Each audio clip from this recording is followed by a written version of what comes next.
Hi friends, അമ്മ മനസ്സിൻ്റെ ഇന്നത്തെ എപ്പിസോഡിലേക്ക് എല്ലാവർക്കും സ്വാഗതം. ചാനൽ ആദ്യമായിട്ട് കാണുന്നവരാണെങ്കിൽ ഒന്ന് സബ്സ്ക്രൈബ് ചെയ്ത് ലൈക്ക് ചെയ്ത് കമൻറ്റൊക്കെ ചെയ്യണേ. അപ്പോൾ ചന്ദ്രിക ആ ഗുണ്ടയുടെ തെങ്ങിൻതോപ്പിലാണുള്ളത്. ചന്ദ്രികയാണെങ്കിൽ നല്ല ദേഷ്യത്തിലാണുള്ളത്.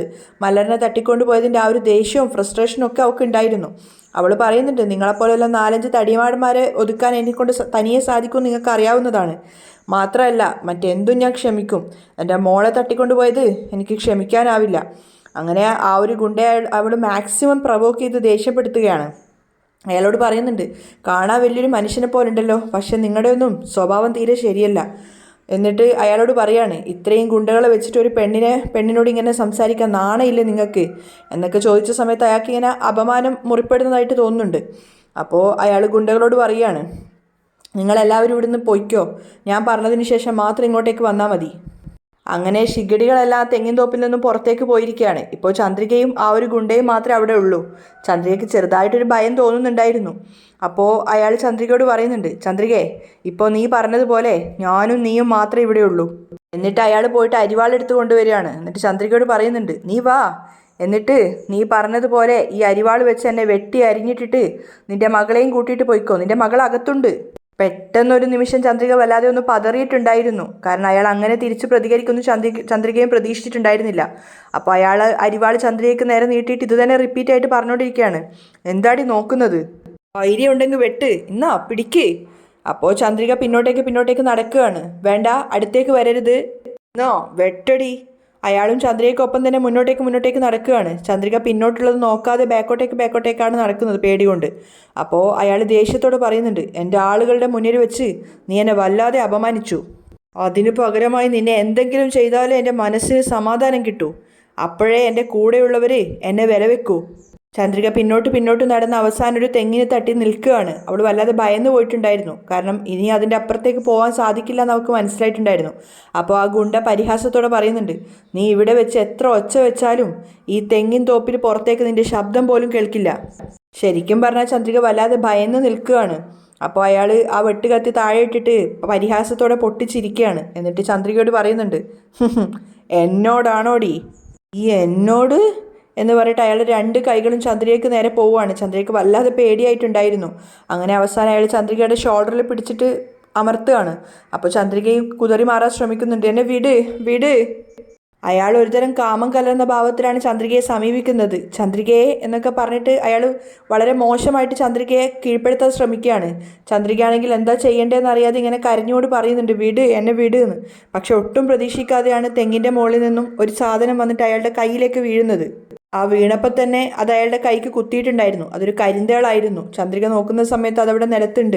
മാത്രമല്ല അയാളുടെ കയ്യിൽ കുത്തിയിട്ടാണ് അത് പോയതെന്ന് അയാളുടെ ഭാവത്തിൽ നിന്നും ചന്ദ്രികയ്ക്ക് മനസ്സിലായി. കാരണം അയാൾ വേദന കൊണ്ട് പൊളയുകയാണ്. തന്നെ രക്ഷിക്കാൻ വേണ്ടിയിട്ട് ദൈവം പറഞ്ഞയച്ചു തന്നെയാണ് ആ കരിന്തേളിനെ എന്ന് ചന്ദ്രികയ്ക്ക് തോന്നുവാണ്. മാത്രമല്ല അയാൾ വേദന കൊണ്ട് പൊളഞ്ഞ് അവിടെ നിലത്തിരിക്കുന്നുണ്ടായിരുന്നു. ആ സമയത്ത് ചന്ദ്രിക ആദ്യം ഒന്ന് പതറി പിന്നോട്ടേക്ക് പോവുകയാണ്. അയാൾ കരഞ്ഞുകൊണ്ട് ഇങ്ങനെ നിലവിളിക്കുന്നുണ്ട്, അയ്യോ വേദനിക്കുന്നേ, നീയൊക്കെ എവിടെ പോയി കിടക്കുവാടാ, എടാ തേള് കുത്തിയടാ. അവസാനം വേദന കൊണ്ട് പൊളഞ്ഞ് അയാൾ അവിടെ നിലത്ത് വീഴുകയാണ്. അത്രയധികം അതിന് വേദന ഉണ്ടായിരുന്നു. അയാളിങ്ങനെ കരഞ്ഞുകൊണ്ടിരിക്കുന്നുണ്ട്, അയ്യോ ഞാനിപ്പോൾ ചാവുവേ. ആ സമയം കൊണ്ട് ചന്ദ്രിക വേഗം ഓടിയിട്ട് മലറിനെ അന്വേഷിക്കുകയാണ്. അവിടെ ഉണ്ടായിരുന്ന ഓരോ വീടുകളും അവൾ തുറന്നു നോക്കുന്നുണ്ട്. അതിൻ്റെ അകത്തൊന്നും കാണുന്നില്ല. അവസാനം ചന്ദ്രിക ഒരു റൂം തുറന്നപ്പോൾ നിലത്തിരിക്കുകയായിരുന്നു മലര്. ചന്ദ്രിക വേഗം വന്നിട്ട് തൻ്റെ മകളെ കെട്ടിപ്പിടിച്ച് ഉമ്മ വെക്കുകയാണ്. എന്നിട്ട് മലറിനെ വേഗം എടുക്കുന്നുണ്ട്. വേഗം മലറിനെ എടുത്തിട്ട് അവിടെ നിന്ന് രക്ഷപ്പെടാൻ വേണ്ടിയിട്ട് ചന്ദ്രിക ഓടുകയാണ്. ആ സമയത്ത് അയാൾ അവിടെ നിലത്ത് കിടന്നിട്ട് ഇങ്ങനെ അലറി വിളിക്കുന്നുണ്ടായിരുന്നു, അയ്യോ എന്നെ തേള് കുത്തി, ഒന്ന് വേഗം വാടാ, ഞാനിപ്പോൾ മരിച്ചു പോവടാ. ചന്ദ്രിക മലറിനെയും കൊണ്ട് ആ തെങ്ങിൻതോപ്പിൻ്റെ പുറത്തെത്താറായിട്ടുണ്ടായിരുന്നു. ആ സമയത്താണ് അയാളുടെ നിലവിളി ചന്ദ്രിക കേൾക്കുന്നത്. അപ്പോൾ ചന്ദ്രികയ്ക്ക് പോവാൻ തോന്നുന്നുണ്ടായിരുന്നില്ല. അവൾ മലറിനെ അവിടെ താഴെ ഇറക്കി നിർത്തുകയാണ്. അപ്പോൾ മലര് ചോദിക്കുന്നുണ്ട്, അമ്മ എങ്ങോട്ടേക്കാണ് പോകുന്നേ? അപ്പോൾ ചന്ദ്രിക മകളോട് പറയുന്നുണ്ട്, പാവേടാ, അയാളെ കരിന്തേള് കുത്തിയിരിക്കുകയാണ്. കുറച്ചു നേരം കൂടെ നിന്ന് കഴിഞ്ഞാൽ അയാൾ മരിച്ചു പോവും. നിൽക്കേ, അമ്മ പോയി നോക്കിയിട്ട് വരാം. ശരി അമ്മേ. മലർ അവിടെ തന്നെ നിൽക്കുകയാണ്. ചന്ദ്രിക വേഗം ഓടിയിട്ട് അയാളുടെ അടുത്തേക്ക് വരുന്നുണ്ട്.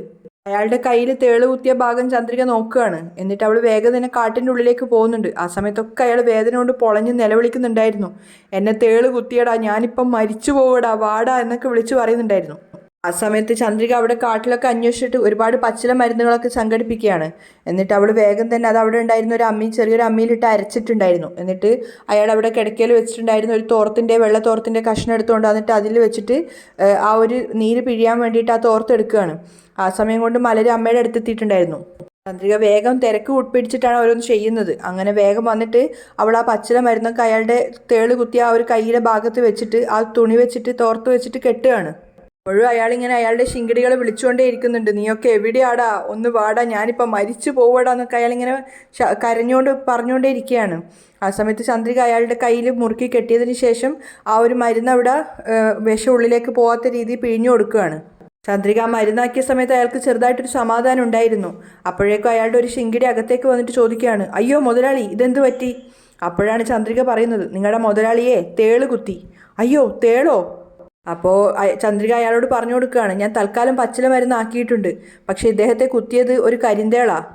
അതുകൊണ്ട് എത്രയും വേഗം ഹോസ്പിറ്റലിൽ കൊണ്ടുപോകാൻ നോക്ക്, ഇല്ലെങ്കിൽ ഇദ്ദേഹം മരിച്ചു പോവും. അപ്പോഴേക്കും അയാൾ ബാക്കിയുള്ള ഗുണ്ടകളെ കൂടെ വിളിച്ചു വരുത്തുകയാണ്. ഡാ വേഗം വാ, എന്തുപറ്റി? മുതലാളിയെ തേള് കുത്തിയടാ, വേഗം വാ, ഹോസ്പിറ്റലിൽ കൊണ്ടുപോകണം. അപ്പോൾ ചന്ദ്രിക പറയുന്നുണ്ട്, സൂക്ഷിച്ചു കൊണ്ടുപോ. അവരെല്ലാവരും ചേർന്നിട്ട് അയാളെ പിടിച്ച് എഴുന്നേൽപ്പിക്കുകയാണ്. അങ്ങനെ ഹോസ്പിറ്റലിൽ പോകാൻ വേണ്ടിയിട്ട് അവർ കൊണ്ടുപോകുന്ന സമയത്തും അയാൾ തിരിഞ്ഞിട്ട് ചന്ദ്രികയ്ക്ക് നേരെ തിരിഞ്ഞിട്ട് കൈകൂപ്പിക്കൊണ്ട് പറയുന്നുണ്ട്, ചന്ദ്രികേ, എന്നോട് ക്ഷമിക്ക് ചന്ദ്രികേ. അയാളുടെ ആ ഒരു പശ്ചാത്താപം കേട്ടപ്പോൾ ചന്ദ്രികയ്ക്ക് വല്ലാത്ത സങ്കടം തോന്നുകയാണ്. അപ്പോൾ ചന്ദ്രിക മറ്റുള്ള ഗുണ്ടകളോട് പറയുന്നുണ്ട്, എന്തെങ്ങനെ നോക്കി നിൽക്കുന്നത്, വേഗം ഹോസ്പിറ്റലിൽ കൊണ്ടുപോകാൻ നോക്ക്. അയാളെയും കൂട്ടി ഗുണ്ടകൾ വേഗം ഹോസ്പിറ്റലിലേക്ക് പോവാണ്. അതിനുശേഷമാണ് മലരിനെയും കൂട്ടിയിട്ട് ചന്ദ്രിക അവിടുന്ന് തിരിച്ച് വീട്ടിലേക്ക് വരുന്നത്. അതേസമയം ജാനകിയും വാസുവും ആരതിയും കൂടെ മുറിയിൽ വെച്ച് സംസാരിച്ചുകൊണ്ടിരിക്കുകയാണ്. അങ്ങോട്ടേക്കാണ് മേഘ കയറി വരുന്നത്. മേഘ വളരെ ഹാപ്പി ആയിട്ടാണ് ഉണ്ടായിരുന്നത്. അവൾ വന്നിട്ട് അവരോട് രണ്ടുപേരോടായിട്ട് പറയുന്നുണ്ട്, അമ്മായി, അമ്മാവ, ഇന്ന് ഞാൻ നിങ്ങൾക്ക് ഒരു സ്പെഷ്യൽ വിരുന്ന് തരാൻ പോവുകയാണ്. അപ്പോൾ വാസു ചോദിക്കുന്നുണ്ട്, സ്പെഷ്യൽ വിരുന്നോ? എന്താ ഇന്നത്തെ ദിവസത്തിൻ്റെ പ്രത്യേകത? അപ്പോഴാണ് മേഘ സന്തോഷ വാർത്ത അവരോട് പറയുന്നത്, നാളെ മുതൽ ഞാൻ കമ്പനിയുടെ ചെയർമാൻ ആവാൻ പോവുകയാണ്. വാവ്, ആരതി പുകഴ്ത്തുന്നുണ്ട്. അതുകൊണ്ട് നിങ്ങൾക്കെല്ലാവർക്കും ഞാൻ ഇന്നൊരു സ്പെഷ്യൽ വിരുന്നുണ്ടാക്കി തരാൻ പോവുകയാണ്. എൻ്റെ കൈകൊണ്ട് തന്നെ ഉണ്ടാക്കുന്ന ഒരു സ്പെഷ്യൽ ലഞ്ച്. നിങ്ങളെല്ലാവരും അതിന് വരണം. അപ്പോൾ ജാനകി പറയുന്നുണ്ട്, ഉറപ്പായിട്ടും വരും മോളെ. ആരതി വാ, വന്നെന്നെ ഹെൽപ്പ് ചെയ്. ശരി. ആരതി മേഘയ്ക്കൊപ്പം പോവുകയാണ്. ലഞ്ച് റെഡിയായ സമയത്ത് മേഘയും ആരതിയും കൂടിയാണ് വിളമ്പാൻ വേണ്ടി നിൽക്കുന്നത്. മുത്തശ്ശിയും ജാനകിയും വാസുവും ഒക്കെ ഭക്ഷണം കഴിക്കാൻ ഇരുന്നിട്ടുണ്ടായിരുന്നു. അപ്പോൾ മേഘയോട് ആരതി പറയുന്നുണ്ട്, മേഘ ചേച്ചി കൂടെ ഇരുന്നോ? വേണ്ട വേണ്ട, ഇന്ന് ഞാനാണ് നിങ്ങൾക്കൊക്കെ ഭക്ഷണം വിളമ്പിത്തരാൻ പോകുന്നത്, നീ കൂടെ ഇരിക്കുക എന്ന് പറഞ്ഞിട്ട് ആരതിയെ പിടിച്ചിരുത്തുകയാണ്. മേഘ തന്നെയാണ് എല്ലാവരുടെയും വാഴയിലയിലേക്ക് ഭക്ഷണം വിളമ്പിക്കൊടുക്കുന്നത്. വാസുവൊക്കെ ആസ്വദിച്ചിട്ടാണ് കഴിക്കുന്നത്. എന്നിട്ട് പുകഴ്ത്തിക്കൊണ്ട് പറയുന്നുണ്ട്, ഭക്ഷണം നന്നായിട്ടുണ്ട്. ആരതിയും പുകഴ്ത്തുകയാണ്, ചേച്ചി നന്നായിട്ട് ഭക്ഷണം കുക്ക് ചെയ്തിട്ടുണ്ട്. ഇത്രയും നാളായിട്ട് ഈ രഹസ്യം എന്നോട് പറഞ്ഞില്ലല്ലേ? അതൊക്കെ കേട്ട് മേഘ വല്ലാത്ത സന്തോഷത്തോടെ നിൽക്കുകയാണ്. മുത്തശ്ശിക്ക് ഒത്തിരി സന്തോഷം തോന്നുന്നുണ്ടായിരുന്നു മേഘയുടെ ആ ഒരു അവസ്ഥയിൽ. അപ്പോൾ മുത്തശ്ശി ആരതിയോട് പറയുന്നുണ്ട്, മേഘ നന്നായിട്ട് പാചകം ചെയ്യുമെന്ന് എനിക്കറിയായിരുന്നു. മേഘ പാചകം ചെയ്തത് ഇതുവരെ നിങ്ങൾ കഴിക്കാത്തത് കൊണ്ട് നിങ്ങൾക്കത് അറിഞ്ഞില്ല എന്നേ ഉള്ളൂ. മേഘ ഉണ്ടാക്കിയ ഭക്ഷണം കഴിക്കുമ്പോൾ മുത്തശ്ശി മനസ്സിൽ ചിന്തിക്കുന്നുണ്ട്, എൻ്റെ മോള് പാചകം ചെയ്യും പോലെ ചെയ്തിരിക്കുന്നു, പക്ഷെ ഇത് കഴിക്കാൻ അവൾക്ക് ഭാഗ്യമില്ലാതെ പോയി. അവർക്ക് വല്ലാത്ത സങ്കടം തോന്നുന്നുണ്ടായിരുന്നു. ആ സമയത്താണ് സിദ്ധാർത്ഥ സ്റ്റെയർ ഇറങ്ങി വരുന്നത്. സിദ്ധു ആകെ ടെൻഷനിലും സങ്കടത്തിലൊക്കെയാണ് ഉണ്ടായിരുന്നത്. അപ്പോഴാണ് ജാനകി സിദ്ധുവിനെ കാണുന്നത്. മേഘയോട് അവർ ശബ്ദം താഴ്ത്തി പറയുന്നുണ്ട്, മേഘ, സിദ്ധുവിനെ വിളിക്ക്, അവനും കഴിക്കട്ടെ. സിദ്ധു. മേഘ വിളിച്ചു കേട്ടതും സിദ്ധാർത്ഥ അങ്ങോട്ടേക്ക് നോക്കുന്നുണ്ട്. എന്താ? ഇവിടെ വാ.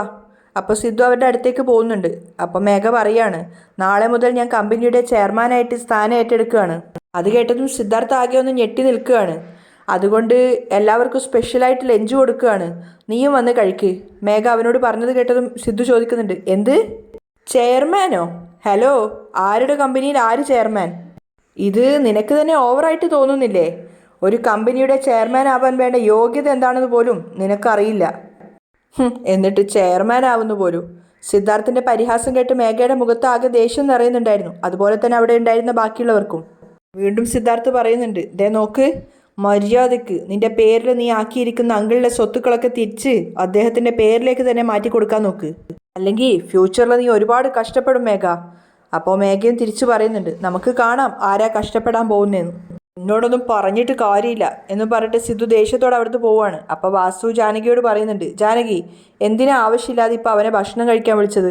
ഇപ്പം നോക്ക്, അവൻ മേഘമോളെ പറഞ്ഞിട്ട് പോയത് കേട്ടില്ലേ? ഇവന് മഹേന്ദ്രനും ലക്ഷ്മിയും പറയുന്നത് മാത്രമാണ് വേദവാക്യം. വേറെ ആര് എന്തു പറഞ്ഞാലും അവൻ്റെ തലയിൽ കയറില്ല. അപ്പോൾ ജാനകി പറയുന്നുണ്ട്, നമുക്ക് നോക്കാന്നേ, ഇതൊക്കെ കുറച്ച് ദിവസത്തേക്കുള്ളതാ, പിന്നെ അവരും നമ്മുടെ ഭാഗത്തേക്ക് തന്നെ വന്നോളും. അപ്പോൾ മേഘ എല്ലാവരോടുമായിട്ട് പറയുന്നുണ്ട്, ഞാൻ ചെയർമാൻ ആകുന്നത് പലർക്കും ഇഷ്ടമല്ല, എന്നാലും സാരമില്ല.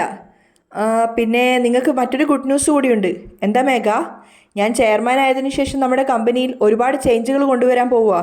അതിന് ഞാൻ ആദ്യം ചെയ്യാൻ വേണ്ടി പോകുന്നത് വീണ്ടും ഫിനാൻസ് ഹെഡായിട്ട് അമ്മാവനെ തന്നെ അപ്പോയിൻറ്റ് ചെയ്യാൻ പോവുകയാ. അത് കേട്ടതും വാസുവിന് വിശ്വസിക്കാനായില്ല. അയാൾ പൊട്ടി പൊട്ടി ചിരിക്കുകയാണ്. ജാനകിക്കും അതേപോലെ തന്നെ നല്ല സന്തോഷമായിട്ടുണ്ടായിരുന്നു. ആരതിയും പറയുന്നുണ്ട്, സൂപ്പർ മേഘേച്ചി. Thank you Megha, thank you so much. വാസുവിന് സന്തോഷം പറഞ്ഞറിയിക്കാൻ വയ്യ. അപ്പോൾ ജാനകി സ്നേഹത്തോടെ വിളിക്കുന്നുണ്ട്, മേഘ, അന്ന് എൻ്റെ ഭർത്താവിനെ നീ കള്ള കുറ്റാരോപണത്തിൽ നിന്നും രക്ഷിച്ചു. ഇന്ന് വീണ്ടും അതേ ഓഫീസിൽ ഇദ്ദേഹത്തെ ഫിനാൻസ് ഹെഡുമാക്കുന്നു. കാലാകാലവും ഞങ്ങൾ നിന്നോട് കടപ്പെട്ടവരായിരിക്കും മോളെ. ജാനകിയുടെ കണ്ണ് നിറയുന്നുണ്ടായിരുന്നു. അപ്പോൾ മേഘ പറയുന്നുണ്ട്, എൻ്റെ കൂടെ നിങ്ങൾ ജീവിതാവസാനം വരെ ഉണ്ടായ ഇതുപോലെ ഒരുപാട് സഹായങ്ങൾ ഞാൻ നിങ്ങൾക്ക് ചെയ്തുകൊണ്ടിരിക്കും. അപ്പോൾ രണ്ടുപേരും പറയാണ്, വളരെ സന്തോഷം മോളെ. മുത്തശ്ശിയും മേഘയും പരസ്പരം ഒരു കൗശലത്തോടെ നോക്കുകയാണ്. അപ്പോൾ ജാനകി പറയുന്നുണ്ട്, വയറ് മാത്രമല്ല മനസ്സും നിറഞ്ഞു. ആ അവസരം മുതലാക്കി മുത്തശ്ശി പറയുന്നുണ്ട്, ജാനകി, സ്വന്തം അനിയത്തിയായിട്ട് പോലും മഹേന്ദ്രൻ ഇതുവരെ നിനക്ക് വേണ്ടി ഒന്നും ചെയ്തിട്ടില്ല. ഇവള് ശരിക്കും ആരോ ആണ്. എന്നിട്ടും നിനക്കും നിന്റെ കുടുംബത്തിനും വേണ്ടി എന്തൊക്കെയാ ചെയ്യുന്നതെന്ന് കണ്ടില്ലേ? ഇതിനൊക്കെ നിങ്ങൾ എപ്പോഴും നന്ദിയുള്ളവരായിരിക്കണം. അപ്പോൾ ജാനകിയും പറയുന്നുണ്ട്, ഉറപ്പായിട്ടും ഉണ്ടാവും ചെറിയമ്മേ. സിദ്ധു വല്ലാത്ത സങ്കടത്തിൽ ഒറ്റപ്പെട്ടിരിക്കുകയാണ്. ആ സമയത്ത് അവൻ എന്തോ ചന്ദ്രികയോട് സംസാരിക്കണം തോന്നുന്നുണ്ട്. അവൻ ഫോൺ എടുത്തിട്ട് ചന്ദ്രികയെ കോൾ ചെയ്യാണ്. അപ്പോൾ ചന്ദ്രികയാണെങ്കിൽ മലറിനെ ഉറക്കാൻ കിടത്തിയിട്ട് കൂടെ കിടന്നിട്ടാണുള്ളത്. അപ്പോൾ ഈ സമയത്ത് ആരായിരിക്കും വിളിക്കുന്നതെന്നൊക്കെ ആലോചിച്ചിട്ട് ചന്ദ്രിക ഫോൺ എടുത്ത് നോക്കുമ്പോൾ സിദ്ധു ആണ്. സിദ്ധു സാറാണല്ലോ, എന്തിനായിരിക്കും ഇപ്പോൾ വിളിക്കുന്നത്? ചന്ദ്രികയെ പറയണം സർ. സോറി ചന്ദ്രികെ, അർദ്ധരാത്രി ഫോൺ ചെയ്ത് നിന്നെ ശല്യം ചെയ്തതായിട്ട് തോന്നുന്നുണ്ടെങ്കിൽ ക്ഷമിക്കണം. ഉറങ്ങാൻ കിടന്നായിരുന്നോ? ഏയ് ഇല്ലില്ല, ഞാനിപ്പോൾ മലറിനെ ഉറക്കിയിട്ട് ഉറങ്ങാൻ കിടന്നതേ ഉള്ളൂ. എന്താ കാര്യം, പറയൂ സർ. അപ്പോൾ സിദ്ധു പറയുന്നുണ്ട്, ചന്ദ്രികയെ, ഇവിടെ ഒരുപാട് പ്രശ്നങ്ങളുണ്ട്. എന്ത് പ്രശ്നമാണ് സർ? ഇവിടെ എന്തൊക്കെയോ നടക്കുന്നു. സിദ്ധു അതുവരെ അവിടെ സംഭവിച്ച കാര്യങ്ങളൊക്കെ ചന്ദ്രികയ്ക്ക് പറഞ്ഞു കൊടുക്കുകയാണ്. മേഘ സ്വത്തുക്കൾ തട്ടിയെടുത്തതും അതിനുശേഷം മേഘയോട് വീട് വിട്ട് ഇറങ്ങിപ്പോവാൻ അങ്കിൾ പറഞ്ഞ സമയത്ത് പോലീസിനെയൊക്കെ കൂട്ടിക്കൊണ്ട് വന്നിട്ട് അവരെ വീട്ടിൽ നിന്നും ഇറക്കി വിട്ടതും, നിങ്ങൾക്ക് താമസിക്കാൻ താല്പര്യമില്ലെങ്കിൽ ഇവിടെ നിൽക്കേണ്ടെന്ന് പറഞ്ഞ സമയത്ത് മഹേന്ദ്രൻ ഔട്ട് ഹൗസിലേക്ക് പോയതും, അത് കണ്ട് മുത്തശ്ശൻ തകർന്നു പോയതും, അങ്ങനെ ആ വീട്ടിൽ സംഭവിച്ച എല്ലാ ദുരന്തങ്ങളും ചന്ദ്രികയോട് പറഞ്ഞു കൊടുക്കുകയാണ്. ഒക്കെ കേട്ടതിന് ശേഷം ചന്ദ്രികയുടെ കണ്ണ് നിറയുന്നുണ്ട്. അവൾ ചോദിക്കുകയാണ്, എന്താ സാർ ഈ പറയുന്നത്? മഹേന്ദ്രൻ സാറും ലക്ഷ്മി അമ്മയും വീട് വിട്ടു പോയെന്നോ? എന്താ സാർ മേഘ മേഡം ഇങ്ങനെ ചെയ്യുന്നത്? അപ്പോഴാണ് സിദ്ധു പറഞ്ഞു കൊടുക്കുന്നത്, മേഘ ശരിക്കും അവരുടെ മകളല്ല. അതുകൊണ്ട് തന്നെ പിന്നീട് അവരവളെ പറഞ്ഞു വിടുമോയെന്ന് ഭയന്നിട്ട് ലക്ഷ്മി ആൻറ്റിയെ പറ്റിച്ചിട്ട് എല്ലാ സ്വത്തുക്കളും അവളുടെ പേരിലേക്ക് എഴുതി വാങ്ങി. ചന്ദ്രികയ്ക്ക് അതിലെ യാഥാർത്ഥ്യം അറിയാവുന്നതാണ്. പക്ഷെ സിദ്ധുവിനോട് പറയാനാവാത്തത് കൊണ്ട് അവൻ പറയുന്നത് കേട്ട് നിൽക്കുകയാണ്. എന്നിട്ട് ചന്ദ്രിക പറയുന്നുണ്ട്, മേഘ ഇങ്ങനെ ചെയ്യുമെന്ന് ഞാൻ ഒരിക്കലും കരുതിയില്ല. പാവം മഹേന്ദ്രൻ സാറും ലക്ഷ്മി അമ്മയും എന്തുമാത്രം കഷ്ടപ്പെടുന്നുണ്ടാവും.